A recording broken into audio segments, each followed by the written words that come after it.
Have you ever felt that sticky, uncomfortable sensation of wrongness when standing before museum displays of knightly armor? That peculiar unease, like looking at a photograph where something is off but you can't quite place what?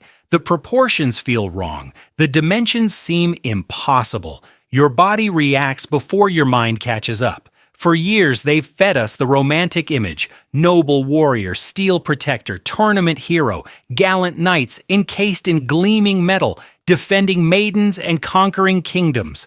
Hollywood burns this picture into our brains from childhood. Museums reinforce it with reverent lighting and hushed tones.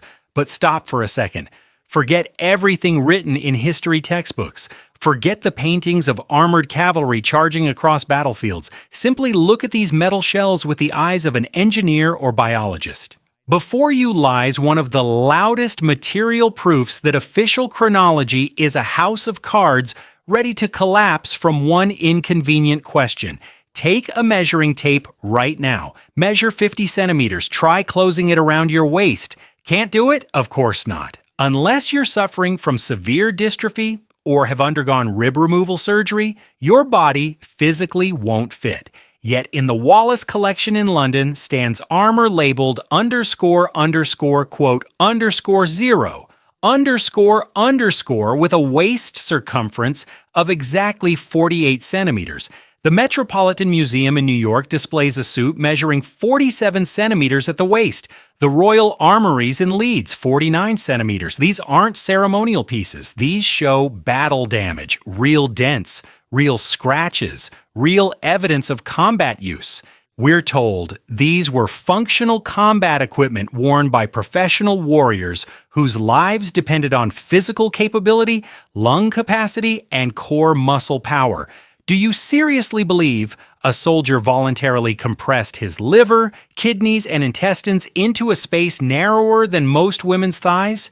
You have been deceived. We all have been deceived. The human pelvis alone, just the bone structure without any organs, muscles, or tissue, measures 28 to 32 centimeters across in an average adult male. Add the spine thickness, back muscles, abdominal wall, and skin. You're already at 44 centimeters minimum, before accounting for any internal organs. Where does the liver go? Where do the kidneys fit? Where do the intestines compress to? The math doesn't work. It physically cannot work. But wait until we examine what happens to human joints inside these metal shells. Wait until you see how knee hinges are positioned to break legs backward. Wait until we calculate the thermodynamic impossibility of fighting for hours while literally boiling alive in a steel oven. Stop right now and ask yourself one simple question. What if these weren't made for humans at all? Let's start with what you can verify yourself right now. With your own body, let's turn on the calculator and just count. You've measured 50 centimeters. You understand it won't close around your body. Now let's break down exactly why this is anatomically impossible. The average adult male skeleton, just the bare bones, has a pelvic width of 28 to 32 centimeters. That's the hard structure you cannot compress, cannot reduce, cannot wish away. It's bone. Add the spine. 4 centimeters of vertebrae thickness at the lumbar region. Add the back muscles that support your entire upper body, another 6 centimeters minimum. The most interesting part is just beginning. Write in the comments what city you're from, and don't forget to hit like and subscribe. The tension is rising. Who's watching us from where? Drop a like and subscribe to the channel. There's more to come. Mark yourselves in the comments. Which country are you from? Hit that like button and subscribe. The plot thickens. Let's check our geography. Right where you are right now, smash that thumbs up and subscribe. We're just warming up. Tell us, where are you watching from? Support the video with a like and hit that subscribe button. The climax is near. Share what corner of the world you're in right now. Drop a like and make sure to subscribe.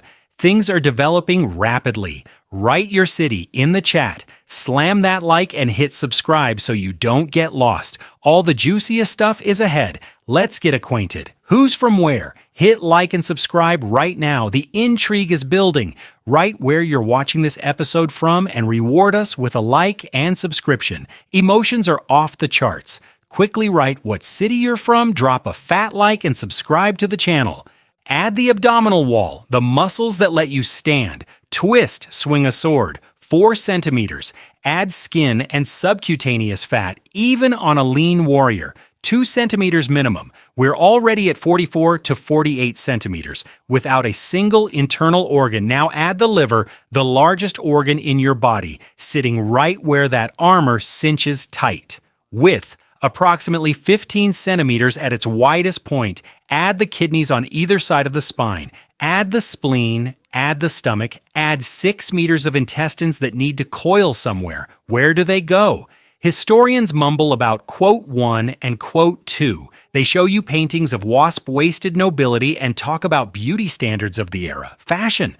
For warriors whose survival depends on oxygen intake, whose combat effectiveness requires deep breathing, whose life expectancy is measured in seconds once swords start swinging. You seriously believe a professional mercenary voluntarily compressed his liver until it couldn't function? That he crushed his diaphragm so breathing became labored? That he accepted reduced lung capacity in exchange for looking elegant? It's like finding Formula One race cars designed with fuel tanks the size of coffee cups. Technically beautiful, aerodynamically perfect, functionally suicidal. No racer would drive it. No warrior would wear it. We're told these men fought for hours. We're shown chronicles describing extended battles, tournaments lasting entire afternoons, sieges where soldiers remained in armor for days. How? With lungs compressed to 60% capacity, with a diaphragm that cannot expand, with blood flow restricted through the descending aorta that runs right through the narrowest point of that waist. Any physiologist will tell you, restrict the waist to 48 centimeters on an adult male, and within 30 minutes, you're looking at organ ischemia, reduced blood flow, tissue damage, eventually organ failure. This isn't discomfort. This is medical emergency. Either medieval warriors were biological freaks with dystrophic organ arrangements that violate every principle of human anatomy, or these shells weren't designed for human bodies at all. There's no third option. The measurements are there. The armor exists. The bodies that supposedly wore them, those don't match. Not even close. This is not artistic exaggeration. This is not fashion taken to extremes. This is evidence. Material, measurable, undeniable evidence that something else wore this armor. But the waist is just the beginning. The real horror reveals itself when you examine how the joints articulate, how the hinges move, how the angles attack the human skeleton in ways that should shatter bone. Shift your gaze from the waist to the legs. Look closely at the knee joints on any piece of 15th century leg armor. Notice the hinge mechanism. Notice the angle of articulation. Take the Greenwich armor in the Royal Armories dated 1475. Examine the pollen, the knee defense. The hinge allows movement in 2 directions. The natural backward bend, yes, but also 15 to 20 degrees in the opposite direction, forward. The human knee is a hinge joint. It bends one way, backward. From a frontal perspective, try bending your knee forward right now. Go ahead, push it. Feel that resistance? That's your patella. Your kneecap pressing into your femur. That's your ligaments reaching their absolute maximum tension. Push harder and you'll tear the anterior cruciate ligament, snap the patellar tendon, fracture the bone itself. The armor joint doesn't just allow this movement. It's designed for it. We're told this is artistic liberty or decorative flexibility in the metalwork. Historians wave their hands and talk about craftsmanship variations, about smiths who didn't understand anatomy perfectly. Decorative? On functional combat equipment where one wrong angle means a severed femoral artery spurting crimson into the dirt? Any orthopedic surgeon will tell you, force a human knee to articulate the way these joints suggest, and you're looking at catastrophic structural failure. Ruptured ligaments, shattered bone, permanent disability. Now stand up. Examine your elbow, bend it fully. You achieve roughly 150 degrees of flexion.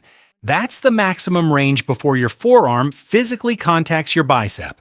Look at the cauter, the elbow defense, on Italian armor from 1460 in the Metropolitan Museum. The articulation suggests rotation through 270 degrees, nearly a full circle. How? Human elbow anatomy, humeral ulnar joint, humeroradial joint, proximal radioulnar joint. Three components working in harmony to allow approximately 150 degrees of movement. Beyond that, you're fighting bone structure, tendon limits, basic physics. It's like finding a glove with 7 fingers and being told, quote, 5, really? Measure the thigh-to-shin ratio on preserved armor. Calculate the proportions. Compare them to the human golden ratio, 1.618 to 1, that appears consistently across every race, every era, every population group studied. Armor ratios, 1.4 to 1, sometimes 1.9 to 1. These are not human proportions. These violate the fundamental skeletal architecture that defines our species.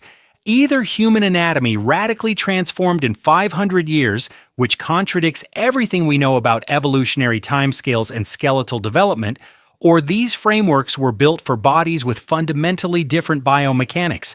There's no middle ground here. The joints exist. The angles are measurable. The impossibility is mathematical. We're not looking at protective equipment adapted to human form. We're looking at shells designed for something else. Something with joints that bend in directions ours cannot. Something with limb proportions that don't match our skeletal template.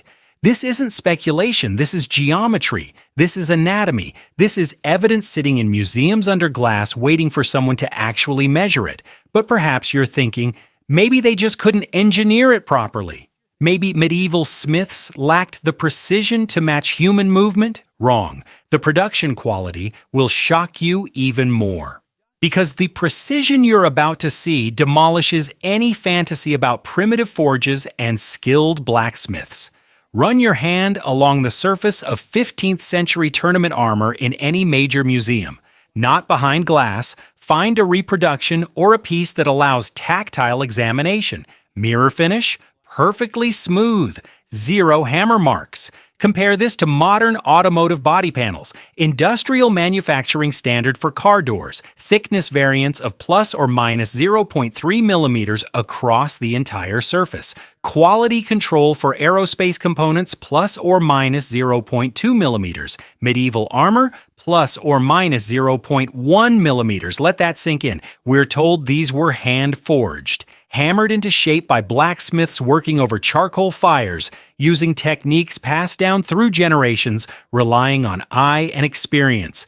Hand forging always leaves traces, always. Microscopic density variations, stress concentrations, thickness irregularities, surface undulations, invisible to the eye but measurable with calipers. Here, we see uniformity characteristic of industrial rolling mills operating under hydraulic pressure exceeding 50 tons per square meter. How do you achieve precision that exceeds modern automotive standards with a hammer and an anvil? You don't. Now let's calculate production scale. One complete suit of plate armor, approximately 25 kilograms of finished, shaped, hardened steel. European museums, private collections, storage facilities across the continent. Conservatively, 50,000 preserved suits. That's 1,250 tons of finished product. But finished product isn't raw material. Hand forging creates massive waste, defects, cracks, failed pieces, slag removal, production waste in primitive metallurgy, 300 to 400% of finished output. To produce 1,250 tons of usable armor, you need to process 5,000 tons of ore. Minimum. Where are the mines that produced this volume? Where are the slag heaps, those mountains of waste rock that inevitably accompany large-scale ore processing? Archaeologists don't find them, not in the necessary volumes, not near the supposed production centers. To smelt 5,000 tons of ore using charcoal requires fuel. Each ton of iron needs roughly 8 tons of charcoal. That's 40,000 tons of charcoal. To produce that volume, you'd need to burn forests covering an area larger than modern Belgium. Where did those forests go? Where are the records of this ecological devastation?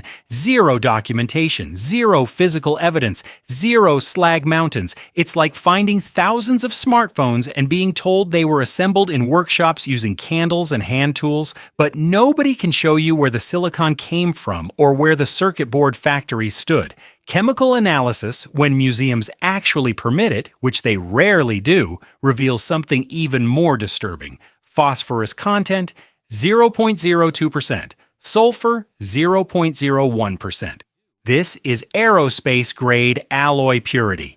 Medieval bloomeries operating with primitive ore separation, 2 to 5% impurities standard. The gap isn't explainable by __6_. The gap is explainable by fundamentally different production technology. Either we're missing massive industrial infrastructure that somehow vanished without leaving the archaeological footprint that always accompanies large-scale metallurgy, or this armor was produced using methods that shouldn't exist in that era. The answer is obvious. We see finished products. Perfect, precise, pure finished products. But the dirty production phase, the one that leaves scars on the landscape for millennia, doesn't exist. This is not artisan craftsmanship. This is evidence of factories we're not supposed to know about. But even accepting impossible production, there's something that makes actually wearing this armor a death sentence. Let's talk about what happens when you trap a biological organism inside a steel oven. Picture a summer day, temperature 25 degrees Celsius, comfortable for anyone in normal clothing. Now put on 20 kilograms of steel plate over thick padded gambeson. Walk for 15 minutes at moderate pace. What happens? Let's calculate using physics that cannot be negotiated with in any century. The human body at rest generates approximately 100 watts of thermal energy. This is baseline metabolism, heart pumping, lungs breathing, brain functioning, organs operating. During combat exertion, swinging weapons, running, grappling, fighting for your life, that number explodes to 800 to 1,200 watts. Some estimates for peak exertion reach 1,500 watts. That's more heat output than a household space heater running at full power. Steel has a thermal conductivity of 50 watts per meter Kelvin. Excellent conductor. In theory, this should help dissipate heat rapidly from the body to the surrounding air, except you're not wearing steel directly against your skin. Underneath the armor sits the gambeson, thick quilted fabric, padding necessary to prevent the metal from bruising, cutting, and breaking bones during impact. This padding is 2 to 4 centimeters thick across the entire body. Fabric is a thermal insulator. It doesn't remove heat, it traps it. So you have a biological furnace generating 1,000 plus watts, wrapped in insulation, enclosed in a steel shell that conducts external heat inward while preventing internal heat from escaping efficiently. Core body temperature rises at approximately 0.3 to 0.5 degrees Celsius per minute under these conditions. At 39 degrees Celsius internal temperature, cognitive function begins deteriorating. Reaction time slows, decision-making suffers. At 40 degrees, confusion and disorientation set in, motor control degrades. At 41 degrees, organ failure cascade initiates. The body begins shutting down to protect critical systems. Timeline from combat start to heat stroke, 15 to 20 minutes. Chronicles describe the Battle of Agincourt lasting over 3 hours of continuous fighting. The Siege of Constantinople. Warriors in armor for days. This is physically impossible for a biological organism of our thermal regulation type. You seriously believe human soldiers fought for hours while their core temperature climbed past survivability thresholds? Remember wearing a heavy winter coat on an unexpectedly warm spring day. Remember that suffocating sensation after just 10 minutes, that desperate need to remove it? Now multiply that by 10. Add combat exertion that pushes your cardiovascular system to maximum output. Add adrenaline-induced metabolic surge that generates even more heat. Your body would shut down. This isn't discomfort. This is thermoregulatory failure. Historians mumble about taking breaks during battle. Breaks? While enemy forces are actively trying to end your existence. While arrows are falling and cavalry is charging. Sure, just call time out. Ask the opposing army to wait while you cool off. It's like claiming marathon runners compete in saunas while wearing wetsuits. The human body cannot sustain that thermal load. Either historical battle accounts are elaborate fiction written by people who never experienced physical exertion beyond lifting a quill, or the beings inside that armor had fundamentally different thermoregulation systems that don't rely on evaporative cooling and don't fail at 41 degrees Celsius. There's no middle ground. The physics is absolute. The biology is non-negotiable. The historical claims are impossible. This isn't protective equipment designed for human warriors. This is evidence of something else entirely. And here's where it gets truly disturbing. Examine the helmets closely. Examine what they reveal about who or what was supposed to see through those narrow slits. Because vision is survival, and these helmets are designed for something that doesn't need eyes. Take any great helm from the 14th or 15th century. The Wallace collection has an excellent example from 1460. Put on a modern replica. Historical reenactors use them constantly.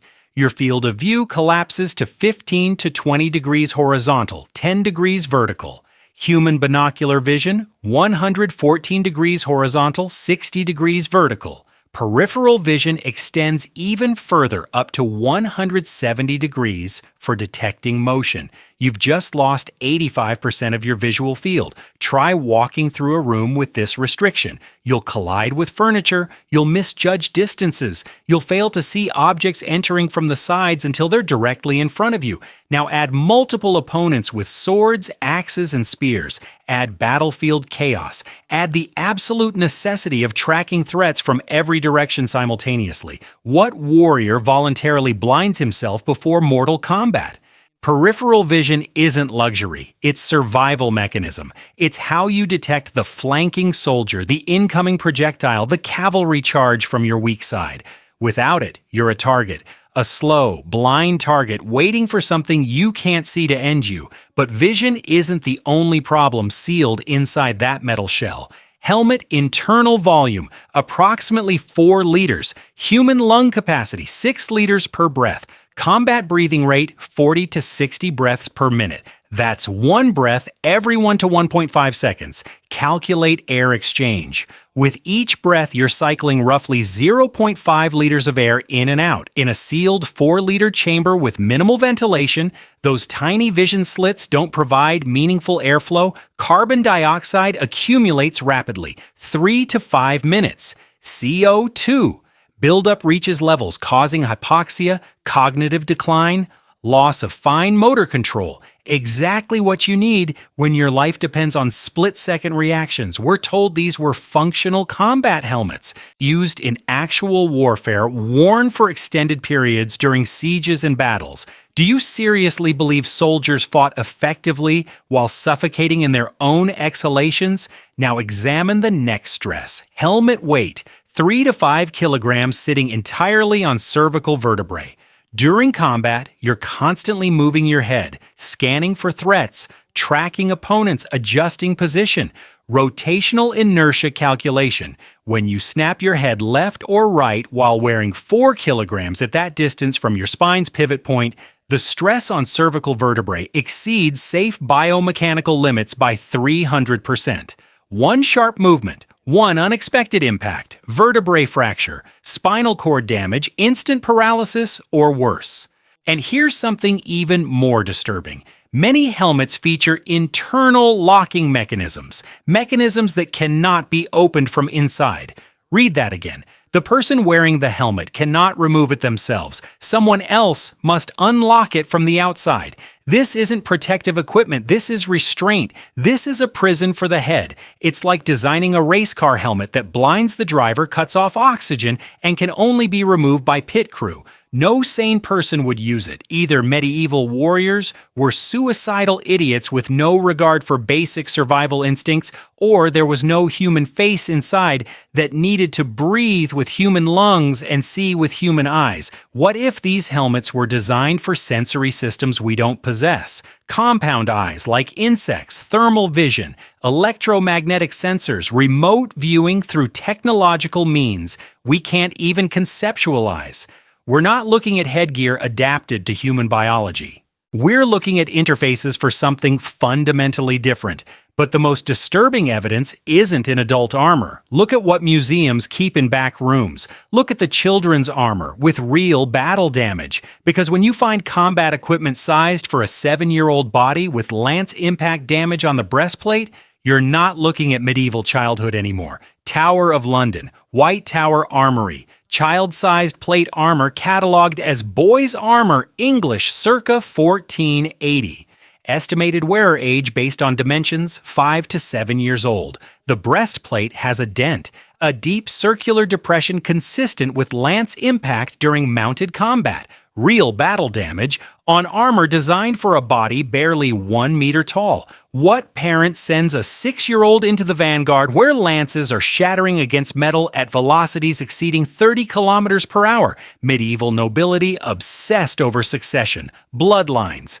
Political alliances carefully constructed through arranged marriages. The heir represented decades of strategic planning, the continuation of the family name, the preservation of land and titles.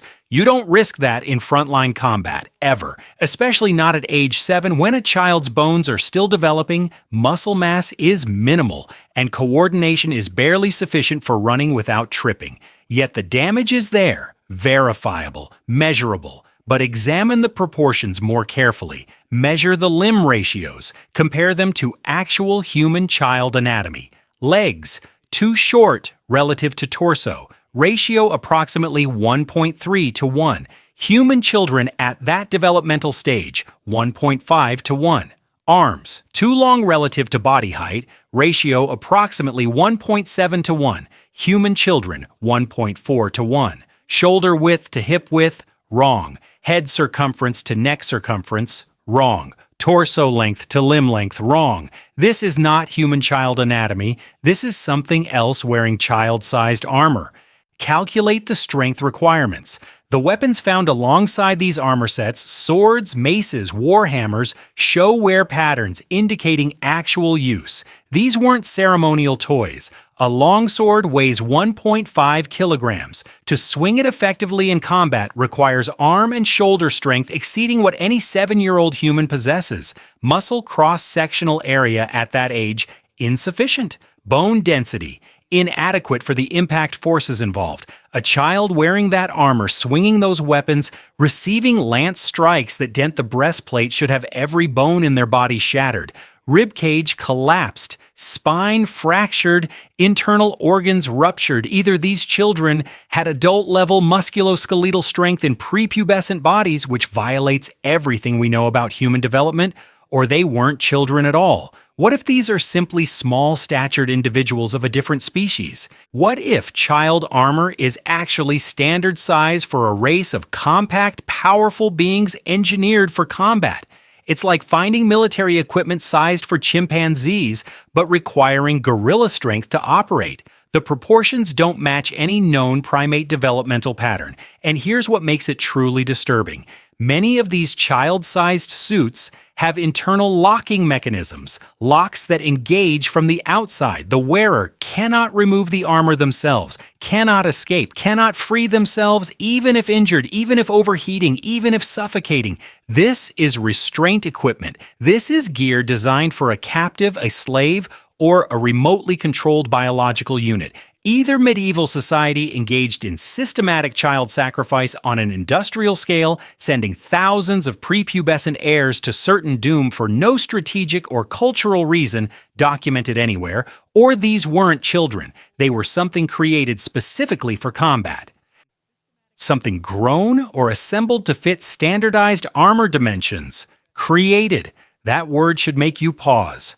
Because the standardization patterns we're about to examine suggest exactly that. Manufacturing, not birth. Production lines, not families. Compare armor from 3 different museums, 3 different countries, supposedly 3 different master craftsmen working independently. Vienna Arsenal, Italian plate armor dated 1455. Waist circumference, 48 centimeters. Shoulder width, 42 centimeters. Thigh length, 54 centimeters. Tower of London, German armor dated 1460. Waist circumference, 48 centimeters. Shoulder width, 42 centimeters. Thigh length, 54 centimeters. Madrid Royal Armory, French armor dated 1465. Waist circumference, 47 centimeters. Shoulder width, 43 centimeters. Thigh length, 53 centimeters. Variance, plus or minus 2 centimeters across all critical dimensions. This is mass production. This is standardized sizing for interchangeable units. Living humans exhibit infinite variation. Someone has broader shoulders, someone has longer arms, shorter torso, thicker waist, different leg proportions. Every body is unique. That's fundamental biology for sexually reproducing species. Custom-fitting armor to an individual warrior requires weeks of labor, multiple fittings, constant adjustments, hammering, reshaping, testing, correcting. Each suit becomes a unique piece matched to one specific body. Yet across European museums and private collections, we find approximately 50,000 preserved armor suits falling into roughly 12 standard size categories. 85% of all armor fits these templates with variants under 3 centimeters, 12 sizes, for supposedly custom-made equipment protecting thousands of unique individuals across multiple generations. How? For natural standardization to produce this pattern, you'd need genetic uniformity impossible in humans. You'd need every warrior across 3 centuries to have nearly identical skeletal proportions, organ placement, limb ratios. This doesn't happen ever, not in any human population studied, unless they weren't born from diverse parents with randomly assorted genes, unless they were manufactured from a single genetic template. If you're producing combat units in laboratories grown in vats assembled from controlled biomaterial, created to specifications rather than born from women, then standardized armor becomes the only logical solution. Why waste resources on custom fitting when your soldiers already come in standard sizes? Suddenly, the wasp waists make sense. Not fashion, design specification. These organisms were engineered with compressed torsos to reduce armor material requirements and improve mobility. The strange joint angles make sense. Not poor craftsmanship, optimized articulation for bioengineered musculature that operates on different mechanical principles than natural human anatomy. The helmet vision restrictions make sense. Not oversight. These units didn't rely on optical vision. They had alternative sensory systems, thermal detection, electromagnetic perception, direct neural interface with command structure. It's like finding identical DNA sequences in people across 3 continents who supposedly share no common ancestors. Nature doesn't work that way. Engineering does. Now watch what happens in our modern world. Boston Dynamics releases videos of bipedal robots, humanoid machines moving with disturbing organic fluidity. Joint articulation that looks eerily familiar if you've studied medieval armor mechanics. DARPA develops combat exoskeletons, military bioenhancement programs, genetic engineering laboratories proliferating across major powers. Are they inventing or remembering? Are they creating new technology? Or reconstructing old blueprints from a civilization that walked this planet 500 years ago? Why does every _10 in robotics look suspiciously like articulation patterns we see in armor museums?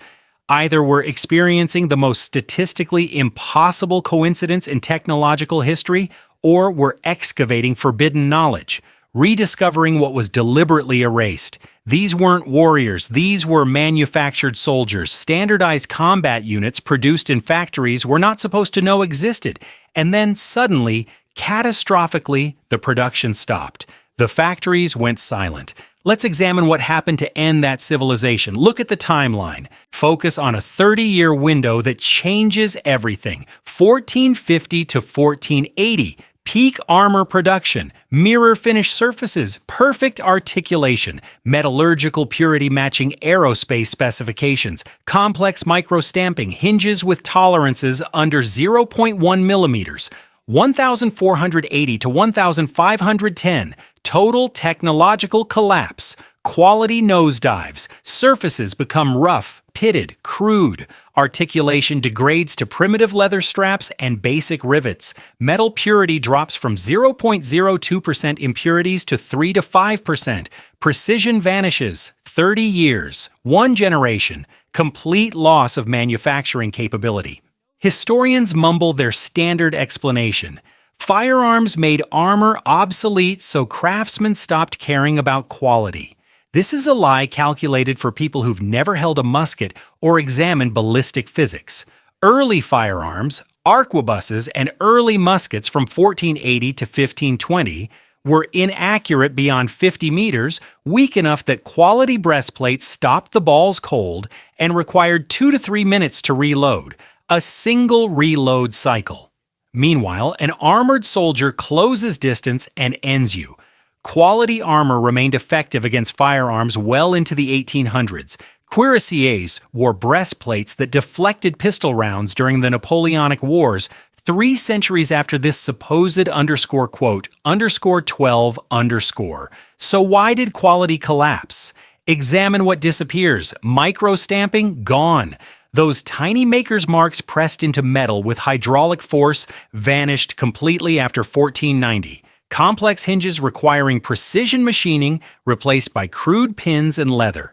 Uniform thickness across entire plates, replaced by visible hammer marks and thickness variations exceeding 2 millimeters. This isn't evolution. This isn't changing fashion or economic priorities. This is survivors trying to copy technology they fundamentally don't understand. It's cargo cult manufacturing. Pacific Islanders building bamboo radio towers after World War II planes departed, hoping to summon back the gods who brought canned food and medicine.